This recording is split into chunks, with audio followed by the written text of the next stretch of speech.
제가 신방을 하다 보면 사과를 사드시는 분이 의외로 많았습니다. 혹시 사과 사드시는 분 계신가요? 그런데 지난 가을부터 혹시 사과를 좀 사드셨습니까? 지난해 사과 농사가 많이 안 돼가지고 많이 비싸졌습니다. 저희도 저희 형 얘기를 들어보면 사과를 사겠다고 전화가 오는데 주문이 오면 비싸니까 사 먹지 말라고 그렇게 이야기한다 하더라고요. 물론 사과가 없어서 못 파는 것도 있습니다. 여러분, 사과를 좋아하는 사람들이 많던데 혹시 여러분 나무를 보면 이게 사과 나무인지 아닌지 다 아시나요? 다 아시나요? 정말요? 아니면 배나무가 어떻게 생겼는지 다 아시나요? 포도나무는 너무 쉽습니다. 포도나무는 다 아실 것 같은데 복숭아나무, 귤나무, 자두나무, 이 나무들이 참 많습니다. 저도 사과집 아들이니까 사과는 그래도 구분이 됩니다. 그래도 한 멀리서 떨어져 보면 그래도 잘 구분이 안 됩니다. 그래도 가까이 가면 사과나무인지 아닌지는 그래도 알 수 있습니다. 여러분, 만약 여러분 앞에 어떤 나무가 있다고 생각해 보십시오. 그런데 마치 처음 보는 나무인 듯한 그 나무라고 생각해 보고, 그럼 여러분 그 나무가 어떤 나무인지 어떻게 알 수 있습니까? 잎을 보기도 하고 나무 모양을 보기도 하고 대충 비슷한 나무들을 생각해 볼 겁니다. 우리가 추론해 볼 수는 있는데 만약에 그 나무를 살피다가 그 나무에 열매가 달려 있다 하면 그때는 그 나무가 어떤 나무인지 아주 쉽게 알 수 있을 겁니다.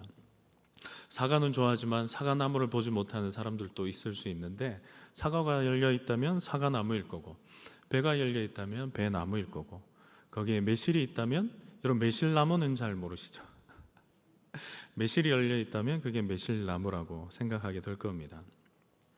우리가 나무를 직접 가꾸지 않기 때문에 그 나무를 종류나 이름을 모를 수도 있습니다. 그런데 우리는 그 열매를 보면 그 나무가 어떤 나무인지 한 번에 알아맞힐 겁니다. 물론 그 열매가 우리가 평소에 알고 있던 열매여야 할 것입니다.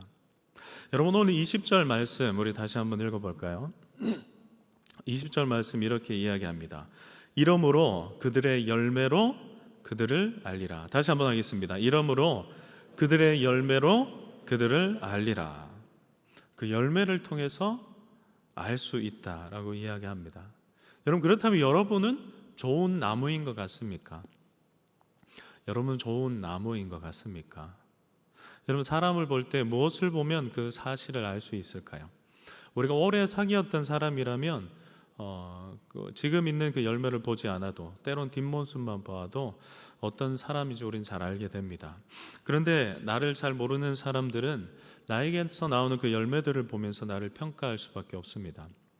아니, 나와 친한 친구라고 할지라도 우리가 겉으론 그 사람에 대해서 표현하고 있지 않을지라도 내가 맺고 있는 그 열매를 보면서 이미 나를 평가하고 있습니다. 나를 어떤 사람이다라고 마음으로 생각하고 있을 겁니다. 여러분, 스스로를 평가할 때 여러분은 어떤 사람인 것 같습니까? 나는 어떤 사람인 것 같습니까? 만약 그렇다면 우리는 나의 겉모습이 아니라 오늘 본문의 말씀처럼 내가 맺고 있는 열매를 생각해야 할 것입니다.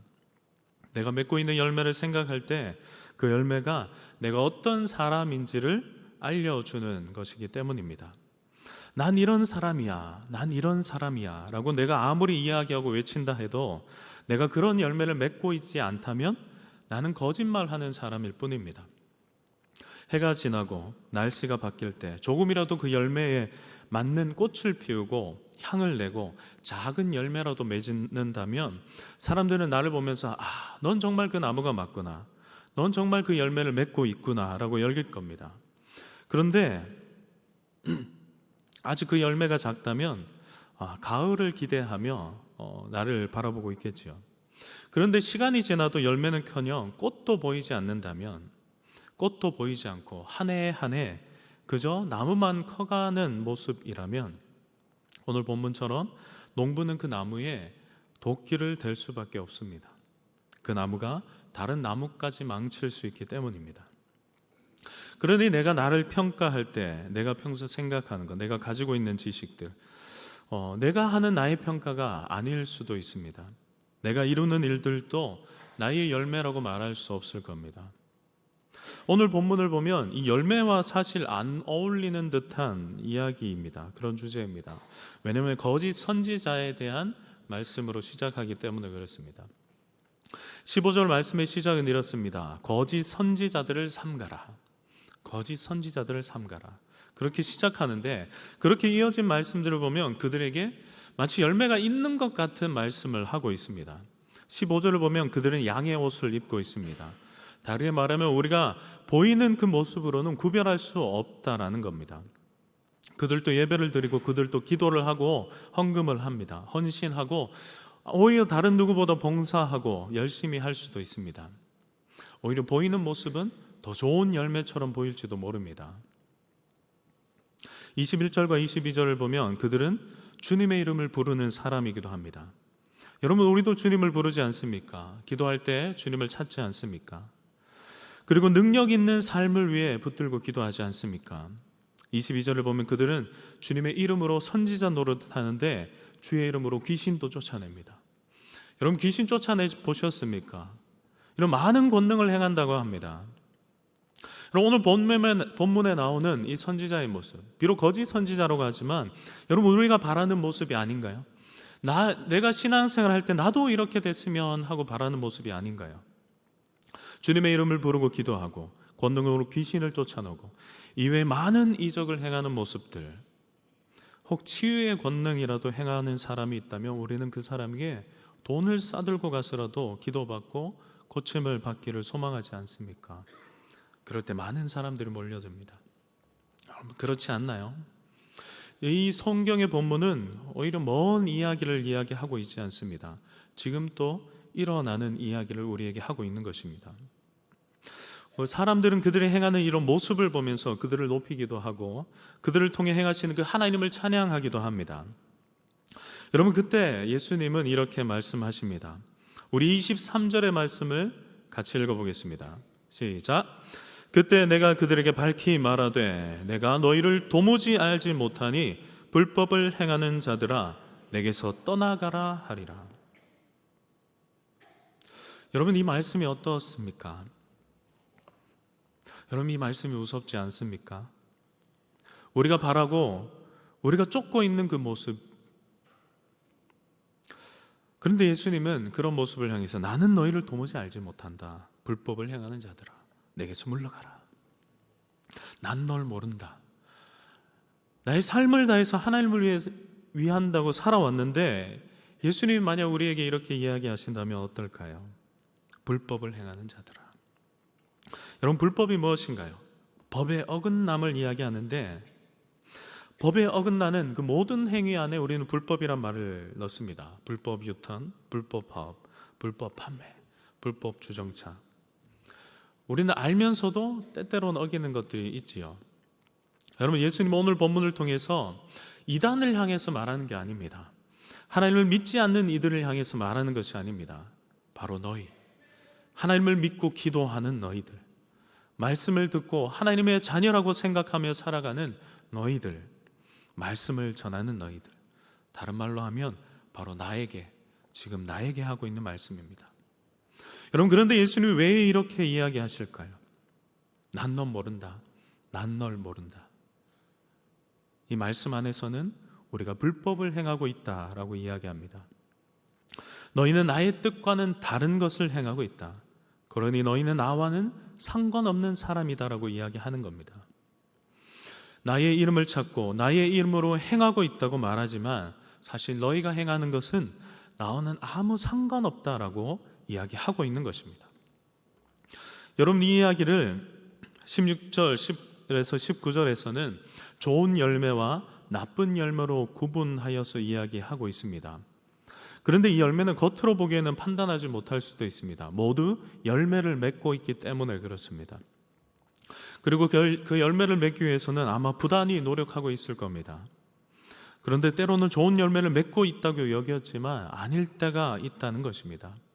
봄, 여름, 이 계절마다 부단히 노력했는데 내가 맺은 열매가 나쁜 열매일 수도 있습니다. 하나님이 원하는 열매라고 생각했는데 보이는 모습만 보면은 그 빨간 사과처럼 열매라고 생각했는데 그런데 막상 수확을 하니 나쁜 열매라면 여러분 어떤 마음일까요? 여러분 두렵지 않습니까? 여러분 우리의 기도를 하나님이 인정하실까요? 우리의 이 신앙의 삶의 모습을 하나님이 정말 인정하고 있을까요? 여러분 생각해 보신 적 있습니까? 돌아보신 적이 있습니까? 이쯤 되면 우리는 다시 한번 생각해 봐야 합니다. 그러면 하나님이 인정하신 삶이 무엇일까? 좋은 열매가 무엇일까? 생각해 봐야 합니다. 여러분 24절 이하에서는 한 가지 비유로 이야기하고 있습니다. 반석 위에 집을 지은 사람과 모래 위에 집을 지은 사람의 이야기입니다. 당연히 비가 내리고 바람이 불면 모래는 이 집을 지켜주길 못합니다. 본인은 깎여나가고 결국에 그 위에 있는 집도 무너질 뿐입니다. 반석은 이 비와 바람에도 본인이 견뎌내고 그 위에 있는 집도 붙들어 줄 수 있습니다. 여러분 무엇이 이 반석 위의 집과 모래 위의 집을 구분하는가? 24절에 이렇게 이야기합니다. 그러므로 누구든지 나의 이 말을 듣고 행하는 자는 그 집을 반석 위에 지은 지혜로운 사람 같으리니. 나의 이 말을 듣고 행하는 자. 여러분 누군가 기도를 하고 행합니다. 때론 말을 하고 그 말을 이루어갑니다. 그런데 누구의 생각인가가 참으로 중요합니다. 오늘 말씀에서는 내가 살아가는 모든 삶의 이유가, 열매는 맺는 이유가 어디에서부터 출발해야 하는지, 어떤 힘으로 맺어가야 하는지를 알려줍니다. 오늘 말씀에서는 바로 하나님의 말씀입니다. 예수님의 말씀입니다. 그 말씀에서 비롯될 때에 좋은 열매를 맺는다라고 이야기합니다. 여러분 그리고 열매에 대한 또 다른 비유 중에 포도나무와 가지의 비유가 있습니다. 요한복음 15장 1절에서 17절에 나오는 말씀인데요, 그 말씀에서는 농부이신 하나님과 그리고 참 포도나무인 예수님에 대한 비유가 나옵니다. 그리고 우리는 그 나무에 붙어 있는 가지라고 이야기합니다. 농부이신 하나님은 들판에 마구 자라던 나를 그 예수님이란 참 포도나무에 접붙이셨습니다. 예수님을 통해 말씀으로 나를 깨끗하게 하셨고 나무를 통해 양분을 계속 공급해 주십니다. 좋은 햇빛과 알맞은 환경으로 가지인 내가 열매를 맺길 기대하시면서 하나님, 바로 농부이신 하나님은 기경하고 계신 것입니다. 여러분 가지가 열매를 맺습니다. 여러분 그때 가지가 하는 일은 무엇일까요? 나무에 붙어 있는 가지가 하는 일은 무엇일까요? 나무가 하는 일은 그저 잘 붙어 있는 것입니다. 잘 붙어 있고 양분을 옮길 뿐입니다. 여러분 가지는 스스로 땅을 가꿀 수 없습니다. 가지는 스스로 수분을 섭취할 수 없습니다. 땅의 기운을 스스로 받아들일 수 없습니다. 만약 스스로 하려 한다면 그 나무에서 떨어져서 땅에 뿌리를 내려야만 합니다. 그러나 신앙생활은 예수님께 잘 붙어 있는 것입니다. 내가 스스로 나무가 되는 것이 아닙니다. 스스로 하려는 게 아니라 주는 것을 잘 받는 것, 잘 받은 것을 또 열매로 보내는 것입니다. 여러분 예수님께 잘 붙어 있습니까? 양분을 잘 받고 계십니까? 말씀을 날마다 묵상하고 계십니까? 시편 1편 3절은 이렇게 이야기합니다. 그는 시냇가에 심은 나무가 철을 따라 열매를 맺으며 그 잎사귀가 마르지 아니함 같으니 그가 하는 모든 일이 다 형통하리로다. 나무는 이 시냇가에 심겨 있으면 형통하다고 그렇게 이야기합니다. 우리는 늘 기억해야 합니다. 내가 어디에 심겨 있는가? 어디에 심겨 있는가?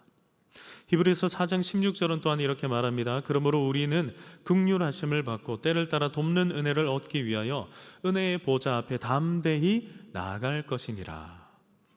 우리는 돕는 은혜를 얻기 위해서 날마다 예수님 앞에 나아가야 합니다. 아니 우리가 필요할 때에, 우리의 문제가 생겼을 때에, 어려움이 있을 때에 잠시 나아가는 것이 아니라 그 뿌리를 예수님께 내리고 살아야 합니다. 온전히 내리고 살아야 합니다. 우리는 그 뿌리를 거둔 그 순간, 예수님께 우리의 눈을 돌린 그 순간, 그때부터 우리는 말라가는 것입니다. 붙어있지 않으면 밖에 버려진 가지와 같다라고 말씀하십니다. 잠시 살아있는 것 같으나 남아있는 이 수분이 다 말라버리면 우리는 비틀어질 뿐입니다. 여러분 오늘 드리는 이 이야기들, 신앙이라면 누구나 다 아는 이야기입니다. 스스로 하나님 없이 혼자 살아가겠다라고 이야기하는 신앙인이 있을까요? 우리의 행하는 모습을 통해 진짜 내면의 모습을 살펴야만 합니다. 왜냐하면 우리는 말은 그렇게 하지만, 우리의 생각은 그렇게 하지만 우리의 믿음, 우리의 삶 그러지 않을 때가 있기 때문입니다. 때로는 우리의 겉의 모습들, 내가 지금 하고 있는 삶을 보면서 나는 하나님의 일을 하고 있다라고 착각할 때도 있습니다. 오늘 말씀에 좋은 나무는 나쁜 열매를 맺을 수 없고 못된 나무가 아름다운 열매를 맺을 수 없다라고 하는데, 우리는 스스로도 내가 좋은 나무인지 나쁜 나무인지조차 모를 때도 있습니다. 왜냐하면 우리는 착각할 수 있기 때문입니다. 그러니 나 스스로도 내가 어떤 나무인지를 바라보기보다 나에게서 맺는 그 열매를 점검해야 합니다. 여러분, 어떤 열매가 좋은 열매일까요? 어떤 열매가 하나님이 원하시는 열매일까요? 여러분, 좋은 열매는 열매를 달고 있는 그 가지를 위해서 열리는 게 아닙니다. 다르게 말하면 가지는 자신을 위해서 좋은 열매를 맺는 것이 아닙니다. 좋은 열매는 남을 먹이기 위해서 맺는 겁니다. 그리고 그 열매를 먹은 이가 살아나고 힘을 얻는 것이 바로 그 열매입니다. 우리가 열심히 수고하였지만 만약 나를 위한 수고와 열심이라면 그것은 좋은 열매가 아니라는 말입니다. 돌아보면 여러분은 남을 위해서 살아가고 있습니까? 아니면 나를 위해서 살아가고 계십니까? 여러분, 갈라디아서 5장에 보면 성령의 열매를 기록하고 있습니다. 22절 23절 말씀인데요, 오직 성령의 열매는 사랑과 희락과 화평과 오래 참음과 자비와 양성과 충성과 온유와 절제니 이 같은 것을 금지할 법이 없느니라. 여러분, 이 성령의 열매는 열매 맺는 사람을 위한 것이 아닙니다. 열매를 맺어서 그 열매를 통해서 다른 사람이 누리게 되는 것입니다. 여러분, 왜 이 같은 것을 금지하지 않을까요?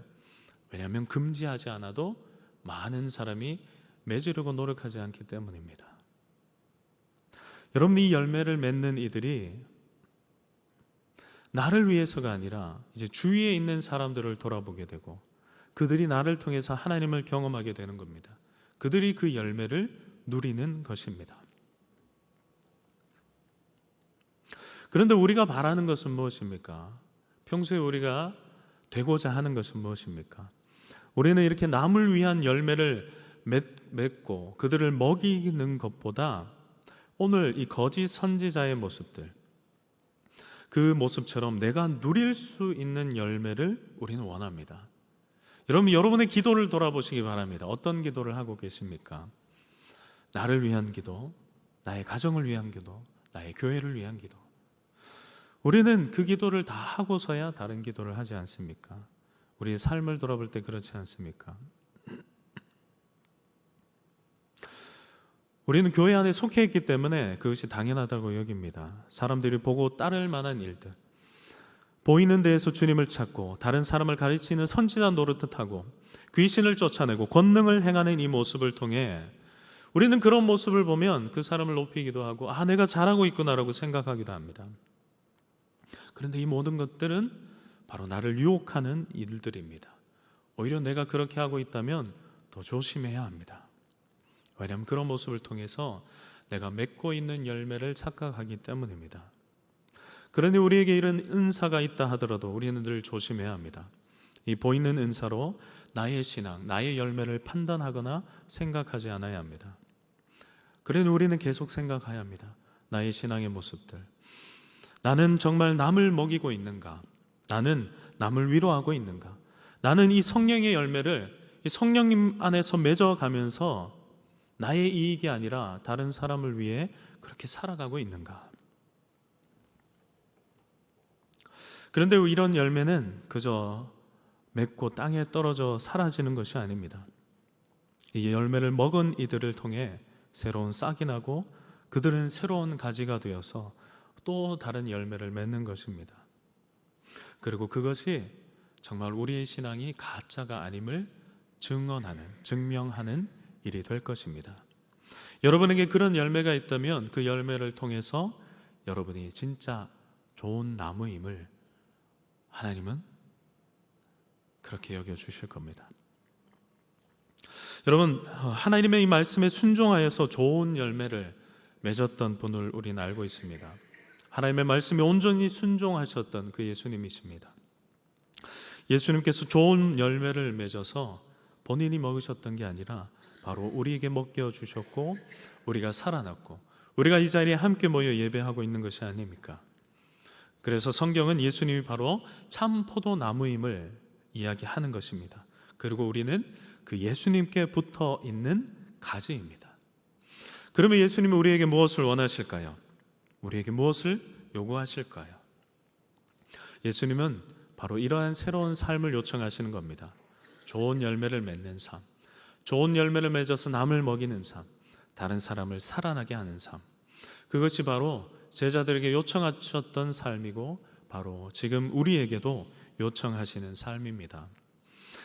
여러분, 예수님께 늘 붙어서 다른 일을 살아나게 하는 이 좋은 열매, 이 성령 하나님의 함께 하심으로 우리 안에 이 성령의 열매가 날마다 맺어가기를 소망합니다. 이 농부이신 하나님께서는 여러분을 향한 이 기대를 가지고 오늘도 물을 뿌리시고 여러분을 갖고 가십니다. 좋은 열매를 맺기를, 그 열매가 또 다른 이들을 살리는 열매가 되기를. 여러분 모두 이 좋은 열매를 맺어서 여러분이 정말 하나님의 사람임을 드러내는, 예수님께 붙어있는 가짐을 드러내는 우리 모든 성도님들이 되기를 소망합니다. 자, 함께 찬양하겠는데요.